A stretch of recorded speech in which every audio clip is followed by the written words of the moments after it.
كتاب أنزلناه إليك لتخرج الناس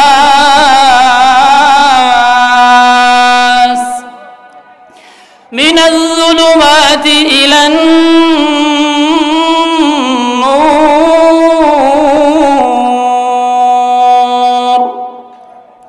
যে আল্লাহ পাক এই আয়াতের মধ্যে বলেন, তরজমাটা আগে শোনায় পরে আলোচনায় আমি ঢুকবো। আল্লাহ বলেন কিতাবুন আনজালনাহু, এটা এমন এক কিতাব। আল্লাহ নবীকে বলতেছেন, হে নবী, কিতাবুন, এটা এমন একটা কিতাব, আনজালনাহু, যা আমি নাজিল করেছি, লিতুখরিজান নাস, আপনি মানুষদেরকে বের করবেন। এই কিতাবের মাধ্যমে আপনি মানুষদেরকে টেনে টেনে বের করবেন। লিতুখরিজান নাস মিনাজ যুলুমাত, কোথায় থেকে বের করবেন? অন্ধকার থেকে। অন্ধকার থেকে বের করে নিবেন কোথায়? আল্লাহ এটা বলে দেন, লিতুখরিজান নাস মিনাজ যুলুমাতি ইলান নূর। নবী, আপনি এই কোরআনের মাধ্যমে মানুষকে অন্ধকার থেকে টেনে টেনে বের করে আলোর দিকে নিয়ে যাবেন।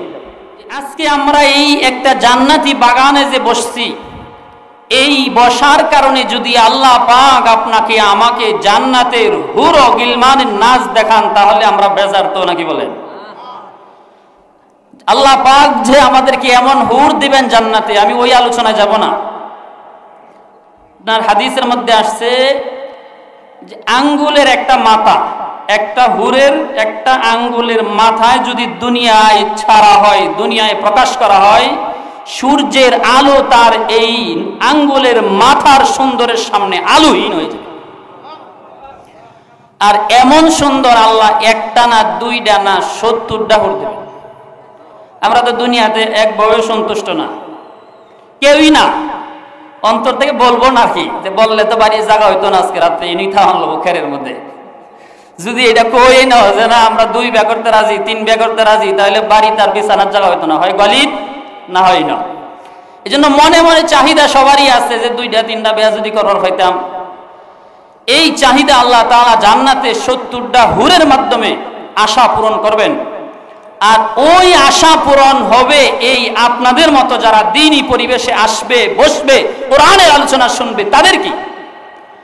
আর যারা দুনিয়ার পচা গান্দা নষ্টা নারীদের নাচ গান শুনবে, তারা জান্নাতের ওই হুর ও গিলমানের নাচ নিয়ামত, তাদের নাচানাচি, তাদের আনন্দ উল্লাস থেকে বিরত থাকবে। এই হিসাবে আমরা এই প্যান্ডেলে আসতে পেরে আমরা লাভবান না ক্ষতি হয়েছে? এই জন্য আল্লাহ পাকের কোরআনুল কারীম থেকে আমি একটা আয়াত পাঠ করছি, সামান্য সময় আলোচনা করব। আপনারা শুনছেন যে প্রধান বক্তা আসতেছেন, উনি আসার আগ পর্যন্ত আমি আলোচনা করব। আমার আবার তেমন সুসান না, এখন আলোচনা করলে আপনারা শেষ পর্যন্ত শুনবেন না উঠে যাবেন। যদি উঠে যাওয়ার আশা থাকে কেউ, তাহলে আগে যাইতে পারেন। আমি আলোচনা শুরু করলে আর যাইতে পারবেন না, কারণ এটা একটা ক্লাস। এখন আমি আপনাদের শিক্ষক আর আপনারা ছাত্র। ছাত্র যদি ক্লাস থেকে উঠে যায় তাহলে আঙ্গুল দেখাইতে হয়, জানেন? যদি প্রস্রাব করতে যায় 1 আঙ্গুল, আর যদি টয়লেট করতে যায় তাহলে 2 আঙ্গুল। আর যদি ছাত্র উস্তাদকে আঙ্গুল না দেখায় চলে যায়, তাহলে এটা বেয়াদব ছাত্র। আর বেয়াদব ছাত্র উস্তাদের কাছ থেকে ইলম শিখতে পারে না। এই জন্য আপনাদেরকে বেয়াদব বলতেছি না, আপনারা আমার বাবার বয়সী, কেউ চাচার বয়সী, কেউ মামার বয়সী, অনেকেই মামা আছেন এখানে, আমার আত্মীয় বাড়ি এখানে, পরে পরিচয় দেব শেষে। এই জন্য আমি আল্লাহ পাকের কোরআনুল কারীম থেকে একটা আয়াত পাঠ করছি। আল্লাহ বলেন কিতাবুন আনজালনাহু ইলাইকা লিতুখরিজান নাস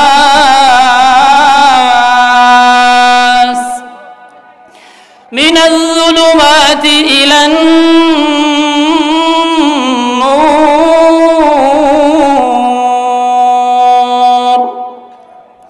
যে আল্লাহ পাক এই আয়াতের মধ্যে বলেন, তরজমাটা আগে শোনায় পরে আলোচনায় আমি ঢুকবো। আল্লাহ বলেন কিতাবুন আনজালনাহু, এটা এমন এক কিতাব।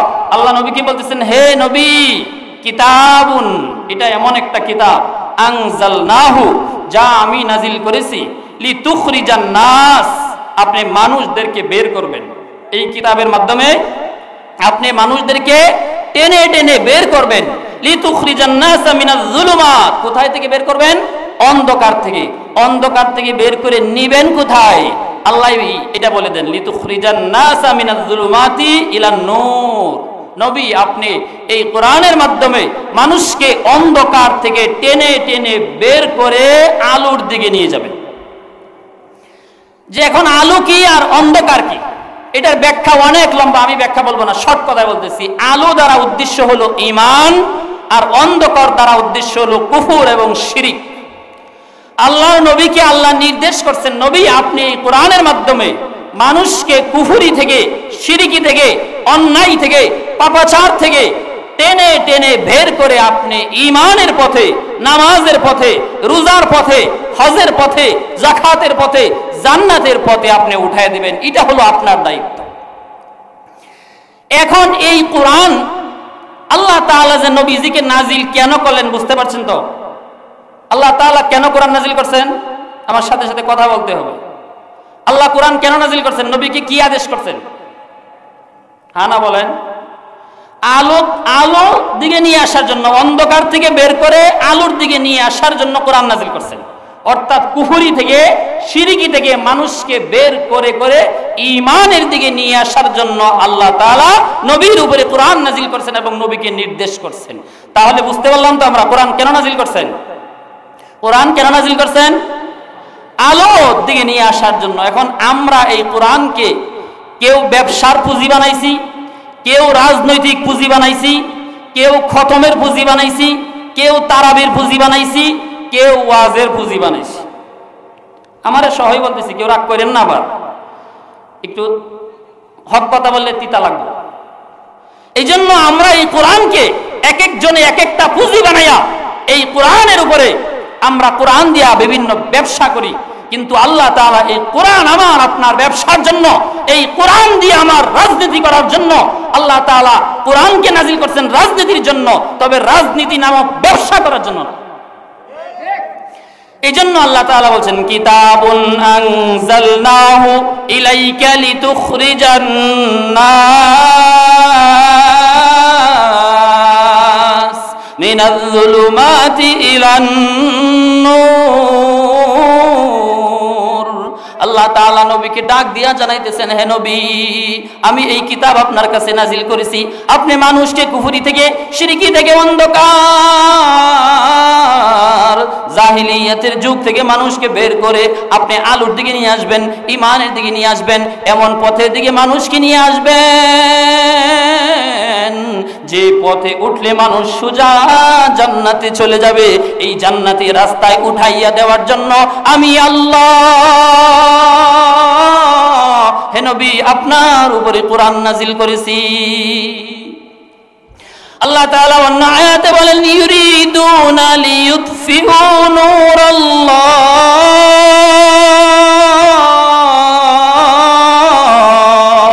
বিআফওয়াহিহিম ওয়াল্লাহু মুতিম্মু নূরিহি ওয়ালাউ কারিহাল কাফিরুন।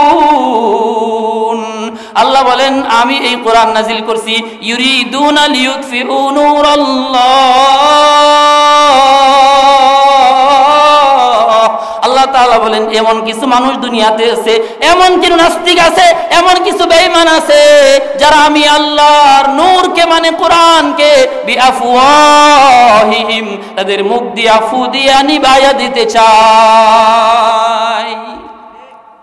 এই কোরআনকে বিলীন করে দেওয়ার জন্য, কোরআনের ধারক বাহকদেরকে দুনিয়া থেকে নিস্তেনাবুদ করে দেওয়ার জন্য, কোরআনের বিধি বিধান যেন সমাজে না চলে, এগুলো বন্ধ করে দেওয়ার জন্য পাই তারা আজকে থেকে নয়, প্রায় 200 বছর আগে, আসল ইতিহাস টানতে গেলে নবীর যুগ থেকে নিয়ে এই কোরআনের রাজনীতি, কোরআনের হুকুম, কোরআনের বিধি বিধানকে বন্ধ করে দেওয়ার জন্য নবীর জামানা থেকেই আজও পর্যন্ত, এখন পর্যন্ত ষড়যন্ত্র চলছে, কিয়ামত পর্যন্ত চলতেই থাকবে।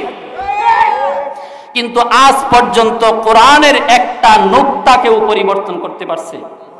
কোরআনের বিরুদ্ধে বিভিন্ন সময় বক্তব্য আসে না? মুখটা বলতে গেলেও আপনার অন্তর কেঁপে ওঠে। যে কয়েকদিন আগে শুনছেন এক বেঈমান আল্লাহর কালামকে পায়ের নিচে রাখছে, আল্লাহর কালামকে পায়ের নিচে রাখা এই কোরআনের উপর পা দিয়ে এত বড় বেয়াদবি করার পরেও আল্লাহ তাআলা কিন্তু এই বেঈমানকে ধ্বংস করেন না। কারণ আল্লাহ তাআলা মানুষকে ছাড় দেন, মানুষকে যে কোরআনটাকে আমরা কি হিসাবে আমরা ব্যবহার করতে চাই এটা একটু বলে আমি শেষ করে দেব, নাকি বলেন? আসলে আমরা তো মেজবান, উনি আমার ভাই, উনি আমার খালাতো ভাই, আপনারা হয়তো চেনেন না, ওনার যে নানা, আমার নানি তারা সহোদর ভাই বোন। এই জন্য আমি তো এখানের বক্তা না, আমি মেহমান না, আমি এখানের মেজবান। এখন যদি মেহমান দাওয়াত করে আমি একাই সব খায়ালাই, তাহলে তো এটা হইল না। মেহমানকে গোশত দেখা হয়, মেজবানের ডাল দেওয়া অনেক সময় খাইতে হয়, হয় না? এই জন্য আপনাদের সাথে যে আমার আর দেখা হবে না বাইচা থাকলে, এরকম তো না। এই জন্য আমি 2-3 মিনিট কথা বলবো ইনশাআল্লাহ। যে কোরআন আল্লাহ তাআলা নাজিল করছেন কোরআন মোতাবেক জীবন পরিচালনা করার জন্য। এটা কিভাবে, একটা উদাহরণ দিলেই বুঝবেন। আপনারা দোকান থেকে ফ্রিজ কিনেন না? হ্যাঁ না বলেন, ফ্রিজ কিনেন তো? এরপরে আপনার ওই রাইস কুকার, আবার টিভি, এগুলো তো আর কিনেন না কেউ নাকি? এগুলি কিনে না এখন, আগে কিন্তু। এখন ডিজিটাল হয়েছে, এখন ল্যাপটপ আর হলো মোবাইল। যাক, মোবাইল কিনেন আর ল্যাপটপ কিনেন, টিভি কিনেন, এর সাথে একটা বই দে। এটা বই মানে কি? গাইডলাইন। মানে এই টিভিটা, মোবাইলটা, আপনার রাইস কুকার, এরপরে আপনার ফ্রিজ কিভাবে চালাইবেন, এইটার নিয়ম নীতি পদ্ধতি এটার মধ্যে বইলা দেয়।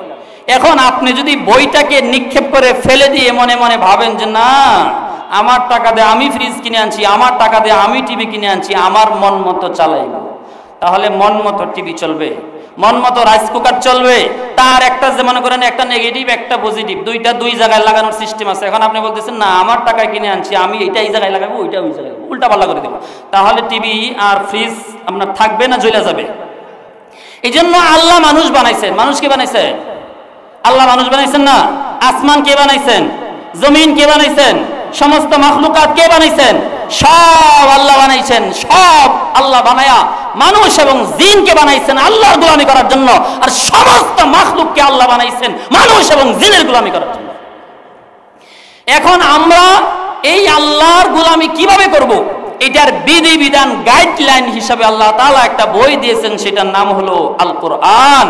এই কোরআন বিধি মোতাবেক যখন আমরা রাষ্ট্র চালাইব, থানা চালাইব, জেলা চালাইব, ইউনিয়ন চালাইব, ওয়ার্ড চালাইব, মাদ্রাসা চালাইব, মসজিদ চালাইব, ফ্যামিলি চালাইব, পারিবারিক আমাদের সন্তানদেরকে চালাইব, দেখবেন আমাদের ফ্যামিলি থেকে নিয়ে রাষ্ট্র পর্যন্ত, আন্তর্জাতিক পর্যন্ত এমন সুন্দর পরিবেশ হবে, যে সুন্দর পরিবেশ পৃথিবীর মানুষ কখনো দেখে নাই, দেখছেও না। আল্লাহর কোরআন যদি বাস্তবায়ন হয় সংসদে, তাহলে এমন সুন্দর একটা পরিবেশ মানুষ দেখতে পারবে।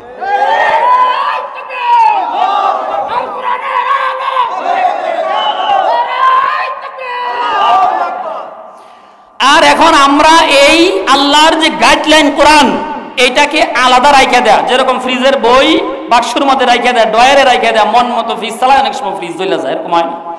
এরকম আল্লাহর কোরআনকে রাইখা দেয়া, আমরা আমাদের কৃষ্টি কালচার, দুনিয়ার নিয়ম নীতি, আল্লাহর কোরআনের বিপরীত যত আইন আছে, এই আইনকে আমরা বাস্তবায়ন করে সমাজে আমাদের ক্ষমতা প্রতিষ্ঠা করতে চাই। আমরা আমাদের অশৃঙ্খলতা, আমাদের ক্ষমতার দাপট সমাজে যখন বিস্তার করতে চাই, তখন এই জিনা, ব্যভিচার, অন্যায়, নাফরমানি, হানাহানি, খুনাখুনি, মারামারি, দর্শন, ইফতিজিং, সব ধরনের অন্যায় সমাজে সাইলাব করতে থাকে। এই জন্য আমাদের কোরআনকে আল্লাহর এই দেশ চালানোর জন্য, রাষ্ট্র চালানোর জন্য, আল্লাহর বিধি মোতাবেক আমাদের জীবন পরিচালনা করার জন্য কোরআনকে ব্যবহার করতে হবে। কোরআন দিয়া শুধু খতম পড়ার জন্য না, দাওয়াত খাওয়ার জন্য না, খতমে তারাবি পড়ার জন্য না, শুধু কোরআন বেচা আমরা আমাদের জীবন চালানোর জন্য না। এখন আবার তখন যে হুজুর তাইলে কোরআন কি পড়তাম না, এইটা এমন এক জিনিস, দেখলেও সব আছে। কি আছে? দেখলে শুধু দেখবেন, পড়বেন না, সইবেন না। এটা ধরলেও সব আছে, দেখলেও সব আছে, পড়লেও সব আছে, চুমু দিলেও সব আছে, বুকে জড়িয়ে ধরলেও সব আছে, অন্তর থেকে ভালোবাসলেও সব আছে। শুধু অন্তর থেকে ভালোবাসলেও হতে পারে আল্লাহ তাআলা এই কোরআনকে ভালোবাসার কারণে কিয়ামতের ময়দানে আল্লাহ মাফ করে জান্নাত দিয়ে দিবেন। আমরা কেমন ব্যবহার করি, 1 মিনিট বলেই শেষ আমার কথা। এক হুজুর, আমরার মতো আর কি, আবার মানে কেউ কষ্ট নিয়েন না, আমার মতো হুজুর আর কি। আমরা কোরআনকে শুধু নিজের পুঁজি বানায় নিছি। আগের জামানায় একটা সময় দেখতেন যে কেউ যদি মারা যাইতো, তাহলে কিন্তু বিরাট দাওয়াত খতমের একটা ব্যাপক অনুষ্ঠান হইত। টাকা ঋণ করিয়া, হাওলাত করিয়া, এমনকি লগ্নি করিয়াও 7, 4, 5, 10টা দিয়ে মেহমানি না করলে ইজ্জত থাকতো না। এরকম দেখছেন না? আগের জামানায় এরকম একটা সিস্টেম ছিল সময়ে, যে হুজুর মাইয়াতের জানাজা পড়াইব, এই হুজুরে পরবর্তী মাইয়াতের যত কার্যক্রম আছে, দাওয়াত অনুষ্ঠান, দোয়া, হাদিয়া টাদিয়া যা আছে, সব হুজুর ভাই। এরকম ছিল না আগে? এখনো আছে। যদি কোনো হুজুর যদি মাইয়াতের জানাজা পড়ায় তাহলে দাওয়াত দিলে প্রথম এই হুজুরের দাওয়াতটা বসবে, পরে হলো বাকি অন্যান্য হুজুর, ঠিক না ভাই? ঠিক। এখন ওই হুজুর মনে করেন এলাকার বড় মরল যারা থাকে এরা কিন্তু যেরকম দাম আছে এরকম কিন্তু ফসাও আছে। এদের জন্য মানুষের সামনে দোয়া করে, আড়ালে বদ্ধ করে, জানেন এটা? আমরা কিন্তু এত বড় মানুষ না, কিন্তু আমাদের হুজুরদেরকে মানুষ আড়ালেও ভালোবাসে, সামনেও ভালোবাসে। আর যারা বেশি পেট মোটা কি ক্ষমতার দাপট দেখায়, সামনে বললে আসসালামু আলাইকুম, পিছনে বললে এটা দেখায়। যদি পাইতাম ক্ষমতা থাকতো তাহলে এটাতে একটা পাইতাম, কিন্তু ক্ষমতা নাই দেখে আর কি এটা দেখাইলাম। এই জন্য ওই লোক যখন মানে অসুস্থ তখন হুজুর খালি দোয়া করে যে মরল মরতো তাইলে তো আমি কিছু কামাইতো আর কি। তখন এরকম দোয়া করতে করতে আরেকদিন মনে করেন হুজুর গেছে ঢাকা বেড়াইতে, এই দিকটা মরল মরেছে। এখন মরল মরে যাওয়ার পরে হুজুর মনে করেন ওইখান থেকে খবর পাইছে যে মরল তো মরে গেছে। তখন হুজুর কাপদাপ করে আসতেছে, আসতে আসতে আরেক হুজুরে জানাজা পড়াচ্ছে।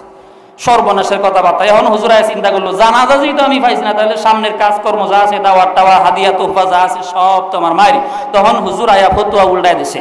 উল্টায় দেয় হুজুর বলতেছে জানাজা যে পড়াইছে উনি হুজুরে কি জানাজার মাইয়াতের নাম নিছে? তখন এলাকাবাসী মানুষ না, মাইয়াতের তো নাম নিছে না। তখন হুজুর কইতেছে মাইয়াত তো সারা দেশ জুড়ে একদিনে 200, 400, 500, 1000, 10,000 মানুষ মরে। এখন কার জানাজা পড়াইছে আন্তাজি আমরা কার জানাজা পড়লেন? তখন মানুষ তো বুঝছে না, ঠিকই তো আসলে মাইয়াতের নাম নিছে না, তাহলে আন্তাজি কার জানাজা পড়লাম আমরা? তখন হুজুর বলতেছে এটা সমাধান কি? সমাধান হলো জানাজা আবার পড়তে হইব। তখন পড়তে গিয়া তখন হুজুর তো ইমাম সাহেব, ইমাম সাহেব আয়া বললে তো পরে আর খাওয়া হয় না। এই জন্য এখন জানাজা ওই আগের যে ইমাম সাহেব ঢাকা গেছেন গা ওই হুজুর পড়াইব। এখন ওই বেড়ারি হলো আমি জানাজা পড়ায় বন্ধ আমি পাইলাম না, এখন তুমি নিবা। তখন ওই সামনে যে ইমাম সাহেব দিছে পরের ইমাম সাহেব, ওই ইমাম সাহেব সামনে দাঁড়ায় দাঁড়ায় চিন্তা করতেছে ফতুয়া যে দিলাম এখন নাম যদি না নেই তাহলে তো আবার জানাজা আমারটা হইতো না, উল্টায় দিব। করা কি? তখন ইমাম সাহেব সামনে দাঁড়ায় জানাজার দোয়া জোরে জোরে পড়তেছে। আমাদের এক দল আছে জানাজার নামাজ আপনার সূরা ফাতিহা পড়ে, আরো কি জানি পড়ে। তখন ওই ইমাম সাহেব সামনে দাঁড়ায়া বলতেছে আপনার জানাজার দোয়া কইয়া বলতেছে আপনার যে মাইয়াতের নাম বলতেছে আর কি, বুঝছেন? মাইয়াতের নাম বলতেছে ए मैयत का नाम रमजान है, ए मैयत का नाम रमजान। আপনার এইভাবে বলতেছে ওয়ালিদ কা নাম রমাদান, উসকা ওয়ালিদা ফাতেমা, উসকা নাম ইমরান, ফাবি আই আলাই রাব্বিকুমা তুকাযিবান। তখন এই পিছনে যে হুজুর কইতেছে সর্বনাশ করছে, এটা তো আমার বাত মেরে দিছে। তখন পিছনের হুজুর লোক মাতিতেছে এই জানাজা বিচে হাদিনা বিচে হাদিস না বিচে কুরআন, ফাবি আই আলাই রাব্বিকুমা তুকাযিবান। সামনের হুজুর কো হারা গেছে, খাওয়া মাইরা দিছে। তখন হুজুর কো যারা বন্ধ কর জবান আধা তেরা আধা মেরা, যারা বন্ধ কর জবান। তাহলে নিজের স্বার্থের জন্য কি করলো হুজুর ফতুয়া উল্লাইয়া দিল। এখন আমরাও যারা রাজনীতিতে নামছি আমাদের দেখবেন স্বার্থ উদ্ধার করার জন্য এক এক সময় এক এক লেবাস ধারণ করে আমরা ইসলামের নাম দিয়ে রাজনীতি করতে গিয়ে তখন যখন রাজনীতি আসে তখন কেউ লম্বা টুপি, কেউ লম্বা দাড়ি, কেউ লম্বা জুব্বা, কেউ লম্বা পাগড়ি লাগায়া ইসলামকে ব্যবহার করি রাজনীতি করার জন্য, নিজের পেট পূজাই করার জন্য। আসলে ইসলাম কায়েম করার জন্য না। ইসলাম কায়েম করার জন্য যদি আমাদের ইচ্ছা থাকতো তাহলে সবাই মিলেমিশে ঐক্যবদ্ধ হয়ে ইসলামের রশি যদি আমরা ধরতাম তাহলে ঠিকই সংসদে ইসলাম কায়েম হইতো। কিন্তু আমরা আমাদের স্বার্থ উদ্ধার করার জন্য এক একজন এক এক লেবাস দিয়ে আমরা রাজনীতির মাঠে নামছি, যার ফলে কোরআন কোনোদিন এই দেশে বাস্তবায়ন হবে না, যার জির স্বার্থ আছে। যাক, আমার কথা শেষ। আল্লাহ তাআলা কোরআন নাজিল করছেন কেন? মানুষকে অন্ধকার থেকে টেনে টেনে বের করে আলোতে নিয়ে আসার জন্য। আর এই কোরআনের মাহফিল হলো অন্ধকার থেকে আলোতে আনা। আমি যে আলোচনা করলাম আল্লাহ তাআলা আমাকে এবং আপনাদেরকে আমল করার তৌফিক দান করেন। আসসালামু আলাইকুম ওয়া রাহমাতুল্লাহ।